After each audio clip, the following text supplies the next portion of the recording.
Meus irmãos, mais uma vez, boa noite, a graça e a paz de Jesus, a vocês aqui, aqueles que estão em casa. Eu queria nessa noite pensar em um texto com vocês que está lá em 1 Coríntios capítulo 10, queria que projetasse aí, 1 Coríntios capítulo 10, eu quero ler um versículo. Paulo vai falar nesse texto, exatamente nesse capítulo, sobre os limites da liberdade cristã. Então, o contexto aqui é os limites da liberdade cristã. Paulo escrevendo a 1 Coríntios, sua primeira carta, das 4 que ele escreveu, nós só temos duas se perderam, e ele trata de diversas dificuldades, trazendo correção, advertências e direcionamento doutrinário a essa igreja. 1 Coríntios 10, a partir do 31, aliás, só o verso 31 está aí. Diz assim o texto sagrado: portanto, se vocês comem, ou bebem, ou fazem qualquer outra coisa, façam tudo para a glória de Deus. Vamos ler todos juntos, podemos? Vamos lá, 1, 2 e... Portanto, se vocês comem, ou bebem, ou fazem qualquer outra coisa, façam tudo para a glória de Deus. Curve sua cabeça. Obrigado, Senhor, por este culto, nessa feita ceia do Senhor, um momento tão importante, onde nós somos lembrados quem somos, o que éramos e o que Cristo fez por nós. Que a tua palavra e a tua bênção esteja agindo pelo teu Espírito na vida do teu povo, aqueles que estão em casa, aqueles que estão aqui, guarda aqueles que não puderam vir, derramando sua graça e sua bondade, e agora, de forma como só o Senhor pode, fala aos nossos corações, traduza, usa a minha vida, e teu Espírito possa ministrar no coração daqueles que vieram aqui, buscar alimentar-se de Jesus, o teu Filho. Nós oramos assim no nome de Jesus. Amém. Meus irmãos, aproveitando, e a gente continua, o pregador da semana passada falou um pouco sobre isso. Quarta-feira eu também pontuei algumas coisas sobre isso, em contextos diferentes. Mas nós estamos no mês de janeiro, e mês de janeiro, de forma geral, até o finalzinho de fevereiro, é um tempo que todo mundo, dentro de igrejas e fora da igreja, as pessoas ficam fazendo planos para um novo ano. As pessoas têm alguns mais organizados que pegam agendas, começam a escrever projetos e começam a colocar metas. Eu vou tirar a Coca-Cola da minha vida esse ano. Outros dizem assim, eu vou comer menos carne. Alguns falam, eu vou para a academia e por aí vai. É plano demais, é plano para todo lado, e isso não é ruim, isso é bom, planejar, porque as pessoas têm um conceito assim, é um ano novo no sentido de virou o calendário, sim, mas um ano novo concernente a outras questões, o que muda? Se você não mudar, se você não decidir fazer coisas diferentes para ter resultados diferentes. Mas então você deve ter aí algumas anotações, talvez até em seu celular, mas quando nós pensamos enquanto cristãos, igreja do Senhor, sobre esse aspecto de é um ano novo que nasce e eu sou nova criatura, então como eu devo me comportar, de que forma eu devo fazer? O princípio do cristão é sempre primeiro para Deus. E o texto que nós lemos aqui, que fala dos limites da liberdade cristã, vai dizer, tudo que você for fazer, seja comer, beber ou qualquer outra coisa que eu não citei aqui, mas está incluso, ele diz, nesse novo ano, faça para a glória de Deus, amém. Faça para a glória de Deus. Esse é o ideal. Então, em primeiro lugar, quando nós vamos planejar ou fazer qualquer coisa, o texto, inclusive lemos aqui na pastoral, nos mostra o caminho. Devemos primeiro buscar o reino de Deus, então Deus sempre deve ser o primeiro. Ele diz, não importa quais são os seus projetos, ou o que você rabiscou aí na sua Bíblia, ou no papel, ou na sua agenda, contanto que seja para a glória de Deus. O texto nos chama, nos convida, de uma forma intencional, as nossas vidas sejam guiadas não apenas nas pequenas coisas, nas pequenas ou nas grandes coisas, para a santidade, para uma postura que glorifique o nome do Senhor, é o que o autor está querendo dizer aqui para aquele povo. esse versículo vai resumir, como Salmo número 1, a essência da caminhada cristã.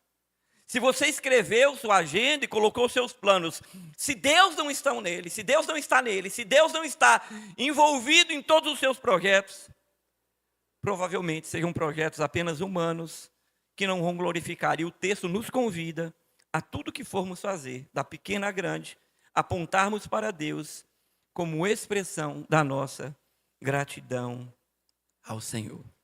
Viver para a glória de Deus significa ser separado para Ele. Viver para a glória de Deus significa não separar o sacro do secular.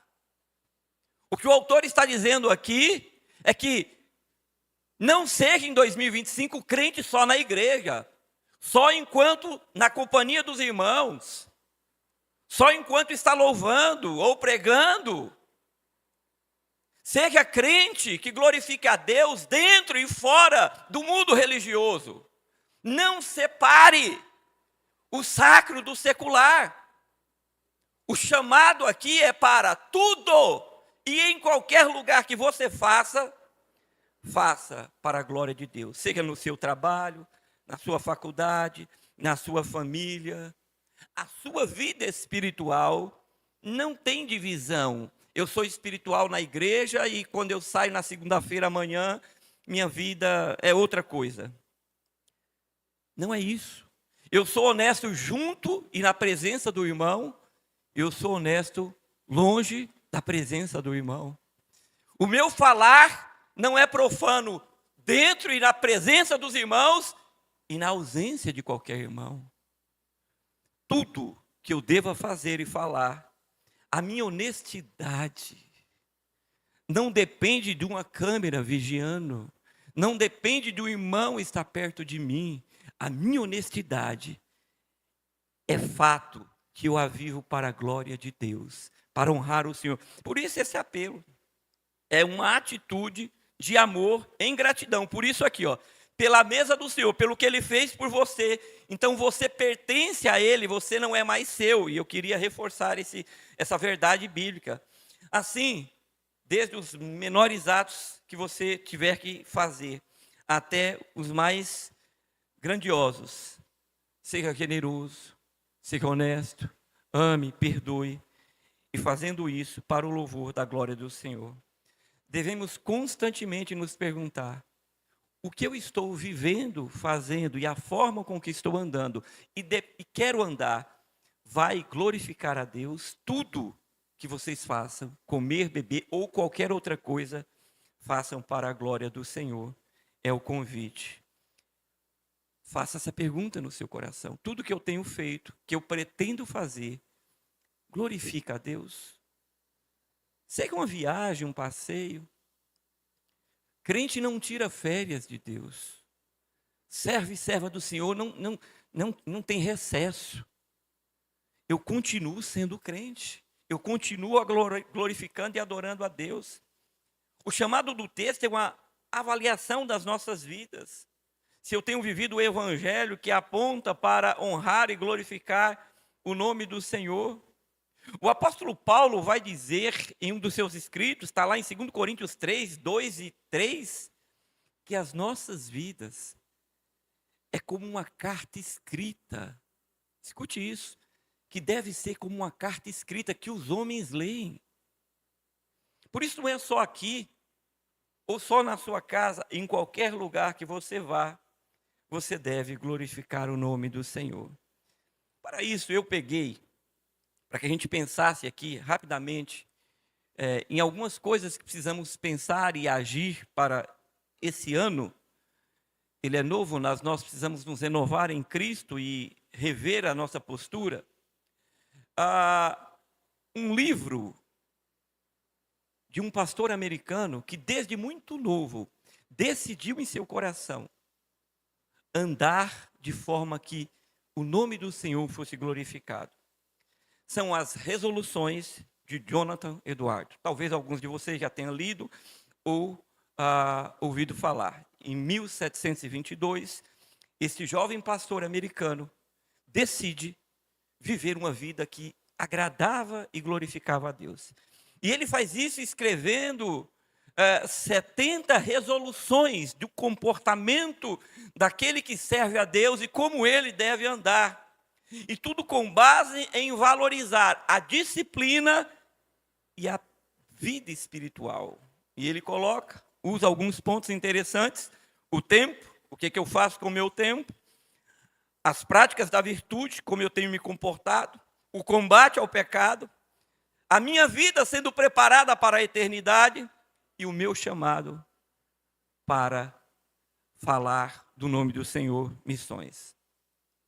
Essas resoluções que Jonathan Eduardo escreveu mudaram a vida dele e trouxeram um impacto na sociedade norte-americana da sua época, não só no mundo cristão, mas as pessoas começaram a pensar na sua conduta e na forma de viver a vida.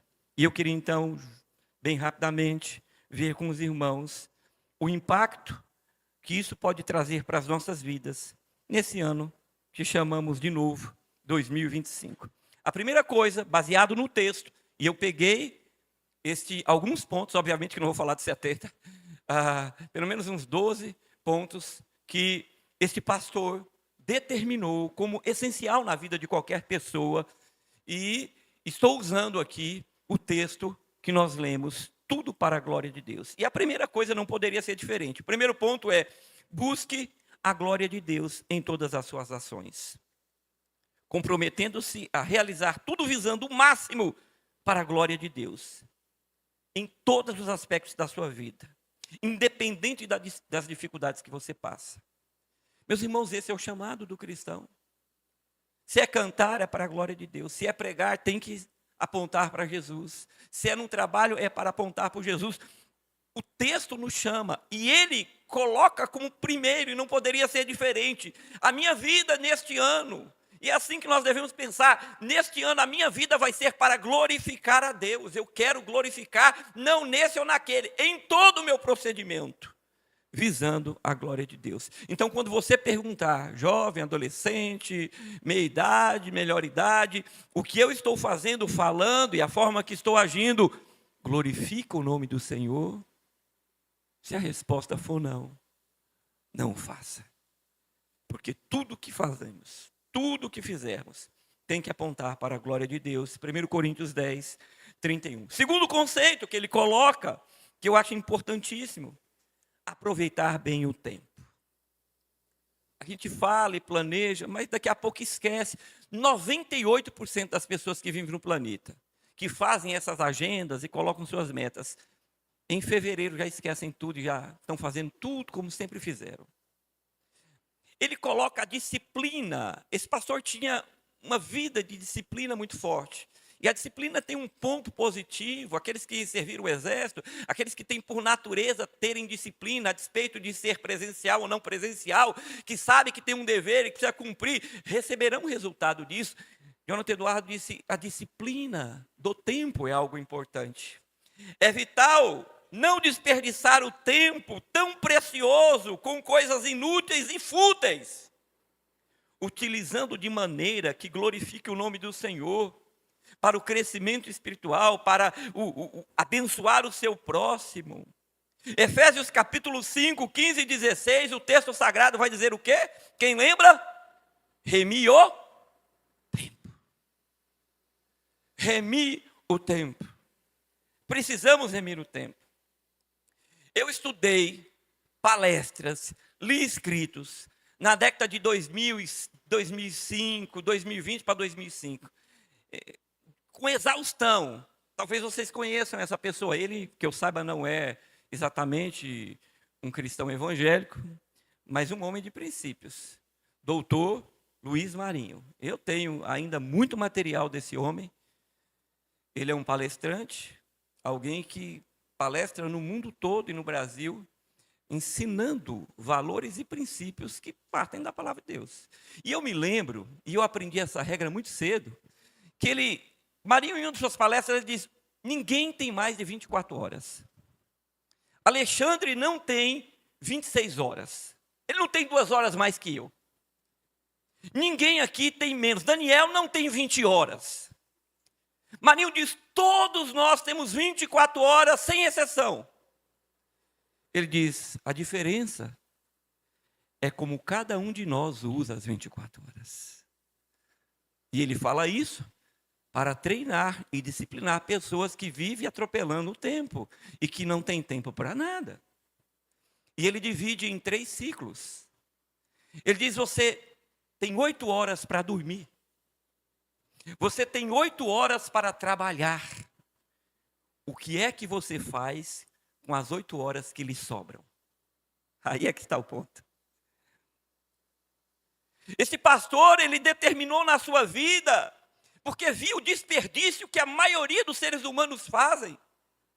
Pelo menos com essas 8 horas que vão fazer toda a diferença, você tira um tempo para estudar, você tira um tempo para orar, você busca a palavra de Deus. O que é que você faz? Porque você não tem nem mais nem menos de 24 horas, você tem como todo cidadão 24 horas, e ele chama o indivíduo a uma disciplina real, a um conceito de vida verdadeiro que pode trazer mudanças. O que é que você faz com o seu tempo? E a Bíblia diz, remir o tempo. Tem gente que perde todo o seu tempo, ou desperdiça, com coisas que não trazem, agregam nada, absolutamente nada. Se você tem um projeto de vida, por favor, pense no tempo. Primeiro, pense em glorificar a Deus em qualquer coisa que for fazer. Segundo, não reclame, simplesmente reveja como você administra as 24 horas que Deus te deu. A terceira situação que esse pastor coloca é a prática da temperança. Manter uma disciplina rigorosa no comer, no beber, evitar excessos, buscar uma vida equilibrada, que honre a Deus, é fundamental para a existência da vida. Tem pessoas que são exageradas, consomem, mas sem equilíbrio, irmãos. Agostinho vai dizer, tem uma frase de Agostinho muito antiga e famosa, que diz assim, o equilíbrio está no meio. O equilíbrio está no meio. Há pessoas que vão para uma festa, e só porque é de graça, comem, que no outro dia passam mal. Meu Deus do céu. Tudo bem, é de graça, aproveite, coma com moderação. Né? Como diz as propagandas aí, coma com moderação. Por que tem que ir para passar mal? Vamos para uma praia no final do ano, o ano está começando. Tem até uma jovem aqui, eu não vou apontar para ela, não. Falou, pastor, como eu quase torrei. Vai para a praia. Precisa pegar o sol do ano todo num dia só. Não. Aí volta para casa com febre, com inflamação, com a pele ardendo. Quem é que nunca fez isso? E fica uma semana de molho. Pegue sol com moderação. Vê uma piscina ou um mar que seja. Chega em casa, o pai e a mãe falam, vem cá, o que aconteceu? Você envelheceu 20 anos porque está toda engelhada. Porque não saiu da água. A proposta que esse pastor fala sobre o equilíbrio da vida e essas resoluções, ele fala, tenha temperança na sua vida. E Gálatas capítulo 5, e esses textos eu que peguei para fundamentar cada ideia dele, diz no verso 22 e 23, o fruto do Espírito, um deles é equilíbrio, é temperança em algumas traduções. Vamos fazer um exercício. Aí vai, no outro dia está quebrado, não consegue, aí não vai trabalhar, já arrumou um problema com o patrão, porque sem temperança. Vivamos um novo ano de uma nova forma, glorificando a Deus, remindo o tempo, e com equilíbrio, não precisa. Vai comprar, tá bom, tem um limite lá, mas precisa gastar tudo, vai comprar o que não precisa, só porque está com excesso. Ele convida ao homem, à mulher de Deus, a ter temperança na vida. Ele diz, Filipenses 4, 5, vai dizer assim, seja a vossa temperança, equilíbrio, conhecido de todos os homens. Texto sagrado. Mas em quarto lugar, ele vai dizer, evite a vingança. Ele estava preocupado no crente viver uma vida que de fato glorifica a Deus. E ele fala, é importante administrar seu coração e suas emoções, decidir nunca agir com vingança, responder mal com mal, mas respondo mal com bem. Siga o exemplo de Cristo, 1 Pedro 3,9. Não retribua o mal com o mal, ofensa com ofensa, diz lá o texto sagrado em 1 Pedro 3,9. Pode pôr aí. Não, mas o senhor não sabe o que eu passei, o mal que me fizeram. Bom, os homens estão fazendo mal todos os dias aí, com más notícias, e a gente não pode sair brigando, matando e amaldiçoando todo mundo. Ele faz um convite para que a nossa vida seja mudada, a despeito de um ser humano novo ou não, mas quem muda sou eu e não exatamente o calendário. Porque o calendário muda e não vai mudar nada em mim, mas se eu mudo todos os anos da minha vida. E ele fala, não pratique a vingança. Romanos 12:9 diz assim, o Senhor diz, pois a mim pertence a vingança. Irmãos, eu nunca vi ninguém que age dolosamente, com maldade, pode demorar um pouco, mas as pessoas que agem são dolosas e vingativas, e estão querendo, elas sempre vão colher. Deus é justo. O Deus que servimos não falha. E Ele convoca e impactou sua vida, a sua comunidade e a América, dizendo, não paguem o mal pelo mal. Quinto, falar com benevolência. Abster-se de falar mal dos outros, cultivando palavras que edificam, promovendo a paz. Tiago 4, 11 e 12 vai dizer, não falem mal uns dos outros. Talvez seja das áreas mais difíceis, a gente controlar a língua e dizer, meu Deus do céu, tem a ver comigo, quero saber disso, que Deus abençoe para lá, que Deus possa mudar a vida daquela pessoa, guarda os seus lábios. Tiago vai dizer que um grande navio, tão grande navio, é comandado por um pequeno leme, e ele diz, as vossas línguas tão pequeno em relação ao vosso corpo, mas coloca uma floresta em chamas. Quando nós não sabemos, e não pensamos sobre isso, e saímos, muitas vezes até caluniando, porque se é um fake news e eu repasso isso, eu também estou fazendo parte desse projeto. E esse pastor nos convida a modificar a nossa forma de falar, não apenas de falar, mas cultivar em nossos corações a bondade, falando aquilo que edifica. Falai entre vós com cânticos e hinos espirituais. Em sexto lugar, ele determina para a sua vida, a sua comunidade, examinar-se diariamente. E aqui nós já vimos no texto sagrado da ceia, como isso é importante. Ao final de cada dia, semana e ano, avalie aonde você foi negligente. Quais os pecados cometidos, quais os aspectos a melhorar, buscando constantemente o crescimento espiritual. Às vezes a gente cobra demais, mas não se cobrar não é o caminho. Mudança, de fato, precisa transformar a sua vida e seu entorno. Não adianta só escrever, planejar, se você, de fato, e o crente sabe que, para a glória de Deus, ele precisa fazer isso. Então, ninguém é perfeito, todos os dias, se reavalie. Seja no casamento, na casa, no trabalho, na igreja. Reavalie sua vida, seu comportamento. Será que eu errei com fulano? Será que eu fiz aquilo? Será que eu deixei de fazer? Será que eu poderia ter sido mais gentil? Será que eu poderia ter advertido aquela pessoa de uma forma educada, mas porque ela está caminhando para um precipício? Mas reavalie-se a cada dia. Na ceia ele diz, examine-se. O texto sagrado também nos ensina.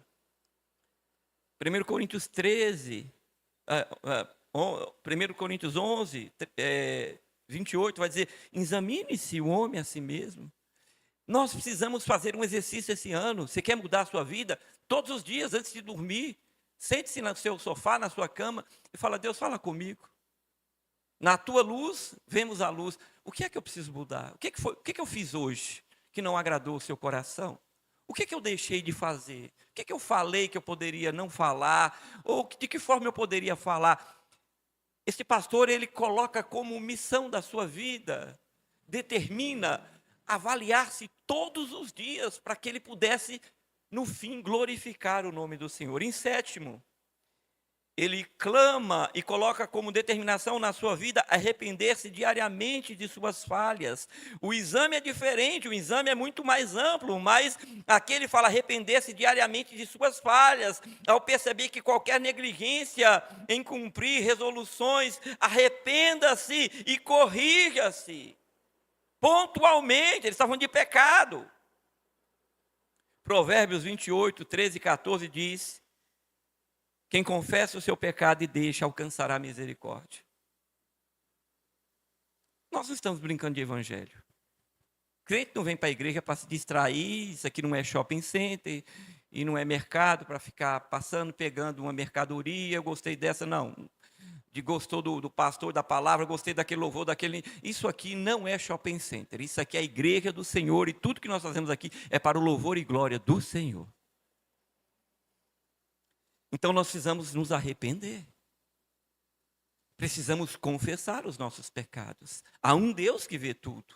Há um Deus que, aos olhos do Senhor, o salmista vai dizer: para onde, Edileuza, eu me ausentarei do Senhor? Se subo aos céus, Ele está. Se desço a terra, Ele lá está. Para onde fugiremos?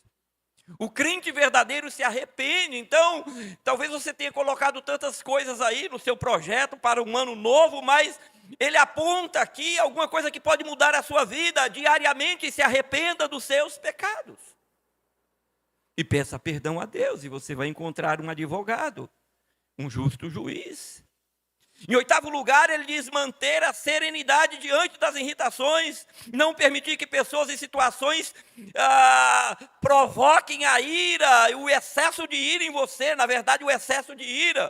Provérbios 15:1 diz assim: a palavra branda desvia o furor. Tem emissários aí para todo lado, que provoca, instiga, para que você, é pecado irar-se? Não. Mas o texto nos ensina e diz assim: irai-vos, mas não pequeis. Nós não podemos dar lugar à ira. Efésios 4, 26. Ele chama a atenção e ele fala: eu quero essa disciplina na minha vida. Eu não quero cair nessas armadilhas de pessoas que ficam querendo roubar a minha paz e tirar o pior de mim, porque agora o melhor está em mim. Jesus é o melhor e o melhor está em mim, e eu devo imitar ao meu Senhor. E ele trabalhou. Eu vou falar de 12, são 70 resoluções, irmãos, que este homem determinou para pregar, ensinar e impactar a sua vida e aqueles que estavam com ele. Que maravilha. Essa ira que muitas vezes sobe e a gente fica descompensado. Pense sobre isso e coloque no seu caderninho aí. Ponto 9, estamos indo para o fim: ser fiel nas pequenas coisas. Comprometer-se a ser fiel em todas as responsabilidades que lhe forem dadas, das menores às maiores, reconhecendo que Deus valoriza a sua fidelidade. Não importa o que seja, o crente tem que colocar como prioridade fazer as coisas, ser fiel ao Senhor. Se é para tocar, toque o melhor. Se é para cantar, ensaie até a garganta parar de falar. Até o dedo não conseguir mais tocar. Se é para ensinar, se dedique, estude, estude, estude. Se é para capinar, maneje bem. Qualquer que seja a tarefa, não é para varrer. Uma pessoa que varre mal é uma pessoa que ninguém quer. Não importa, não tem nenhuma demérito em varrer. Mas há demérito se varrer, não sabe varrer. Então tem um demérito, porque em qualquer coisa que você foi dado a fazer e você não faz bem, porque em primeiro lugar, o texto sagrado vai dizer: tudo que vocês façam, façam para a glória de Deus. Não tem negócio de pequeno. É para a glória de Deus. Eclesiastes 9, 10 a 12 diz tudo quanto vier à mão, a tua mão, faça-o com toda a tua força. Então tem um monte de projetos, mas projetos que não mudam você, projetos só para benefício que na maioria das vezes não se alcança. E quando alcança não glorifica a Deus, porque o primeiro ponto aqui é seja tudo para a glória de Deus. Mas são coisas que vão mudar a minha perspectiva e a minha própria vida modular da palavra de Deus. Lucas 16:10 diz assim: quem é fiel no pouco, também será no muito. Eu fui ensinado sobre isso aqui muito cedo. Não, mas eu não faço porque eu não dou dízimo, porque eu ganho R$10. Você não vai dar nunca. Quando você ganhar 1 milhão, você não vai dar também. Você não dá 10 centavos. Não existe, isso é engodo. Quem não é fiel nas pequenas responsabilidades, nunca será nas grandes, irmãos. É princípio de Deus, não é de homem. E ele determinou, tudo que Deus me dar a mão, tudo que Deus me dá para fazer, eu o farei de toda a minha força. Isso vai mudar, isso muda a vida, sabe por quê? Porque as pessoas querem gente assim. Porque o mundo corporativo quer bons funcionários. Porque o patrão quer pessoas. Isso vai te projetar. Em servindo a Deus, em dando o melhor, em glorificando o nome dEle, você também terá benefícios. Não é pelos benefícios que você vai fazê-lo. Você vai fazer para a glória de Deus, mas você vai obter. Porque as pessoas e o mundo procuram gente que andam com projetos e princípios corretos em suas vidas. E elas glorificam a Deus. E elas têm o benefício disso. Em 10º lugar, ele diz: cultive um espírito humilde, reconheça as suas próprias falhas e fraquezas, evitando julgar os outros, usando o reconhecimento dos pecados alheios, julgando, né, o conhecimento dos pecados alheios como oportunidade para denegrir. Mas ele diz: se humilhe diante do Senhor, tenha um espírito humilde a cada dia, reconheça. O texto, quando Jesus prega no Sermão do Monte, ele diz: os humildes de coração farão o quê? Verão a Deus, entrarão no reino do Senhor. Não está falando de humildade no sentido de parece pobre, parece não ter nada, carência. Não, não é sobre isso. É no coração do homem. A humildade aqui que ele propõe viver é uma humildade diante do Senhor. O texto vai dizer: humilhai-vos diante da poderosa mão de Deus, e ao seu tempo Ele vos exaltará. Mateus 5:3-12. Bem-aventurados os humildes de espírito, porque deles é o reino dos céus, o reino de Deus. Penúltimo e 11ª resolução que ele propõe: estudar as Escrituras diariamente e orar. Dedicar-se ao estudo constante e fervoroso da palavra, buscando o crescimento contínuo, o conhecimento da palavra de Deus. Às vezes a gente faz planos, e você depois pode, em particular, olhar a sua lista, para ver se tem lá: vou ler a Bíblia todo esse ano, vou ler tantos capítulos por dia, vou tirar tanto tempo para orar. Estou determinando quanto você vai fazer, quantos capítulos você vai orar, quanto tempo você vai orar. Mas priorizar isso é disciplina. A base dessas resoluções desse homem foi a disciplina. Não existe uma nação sem disciplina, um povo sem disciplina, uma pessoa. É difícil viver com gente que não tem disciplina. É difícil viver com pessoas que a gente chama indisciplinadas. Por isso o exército, em todos os lugares do mundo, não aceitam pessoas indisciplinadas. Os indisciplinados numa corporação como o exército, eles são ou expulsos ou vão pagar caro. Porque a disciplina molda o homem, ajuda na convivência. E ele propôs aqui estudar a Bíblia. Como é que um crente não ora e não lê a palavra? Aí a gente volta àquele ponto. O tempo, que é um dos pontos que ele coloca lá no início. Meu Deus, o que você está fazendo com 8 horas do seu dia? Dormiu 8, trabalhou 8 e as outras 8. Não, mas tá bom, vamos pegar mais 2 horas aí de alguma coisa que você está fazendo isso. Vamos botar 6. O que você faz com 6 horas? Não, vamos tirar mais 1, então tira 3 que você está fazendo aí. Vamos deixar 5. O que tu está fazendo com 5 horas que não tem tempo para orar um pouquinho e ler a palavra de Deus? Que tipo de crente somos? Planejamos um novo ano, mas não planejamos mudar naquilo que de fato vai mudar a vida da gente, porque eu mudo, as coisas vão mudar. Além de Deus, é uma coisa impressionante. Eu vou falar, você aí no auditório vai lembrar de alguma coisa e vai dizer, bem assim, pastor. O indivíduo está aqui, o indivíduo fala, eu vou fazer uma faculdade. Aí ele vai e faz uma faculdade, ele paga caro, ele sofre, e quando é casado sofre mais ainda, tem filho, tem esposa, tem mãe, tem marido, não é brincadeira, o dinheiro fica curto, enfim, é uma luta, mas ele paga o preço, ele paga o preço. No final dos 4 anos, 5 anos, quando ele termina, ele percebe que não é mais a mesma pessoa. Ela não é mais a mesma pessoa. E de repente, sem que ela perceba, daqui 4 meses aparece uma oferta, alguma coisa assim, alguém chama para um trabalho, e essa pessoa passa despercebida, ela não percebeu. Que na verdade, foi Deus. O que o mundo chama aí do universo, da lei da atração, eles dão um monte de nome aí que tudo tiram tudo da palavra. É Deus respondendo ao seu esforço. Ele edifica, como eu preguei aqui na quarta, Salmo 127. Se o Senhor não edificar, você fez a sua parte. Então Deus fala, muito bem, você se preparou, eis a oportunidade. Dizem, Marinho falava isso também em muitas palestras, que sucesso que muitos buscam em cada ano que nasce, é quando preparação encontra com oportunidade.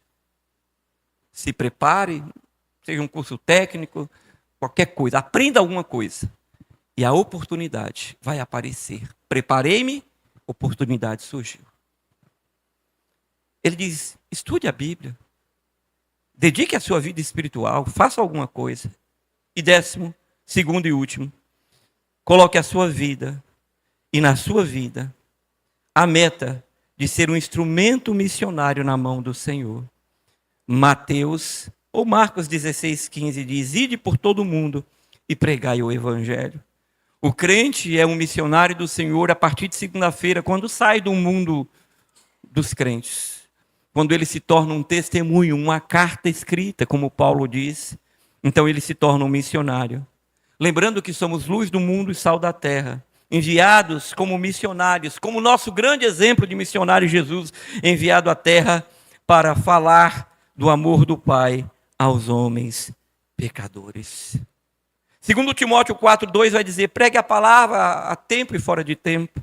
Romanos 10, 14 e 15 falou, como eles crerão se não há quem vá e pregue? Como? Vamos coloque no seu caderno como meta em 2025, levar alguém a Cristo. Eu estou dizendo que você vai obrigar, estou dizendo que você vai orar por alguém, falar do amor de Cristo, pedir a Deus intencionalmente que lhe dê o coração daquela pessoa, que você tenha a oportunidade de falar, de convidá-la, insistir com ela de forma a não desistir dela, mas que você seja um missionário esse ano.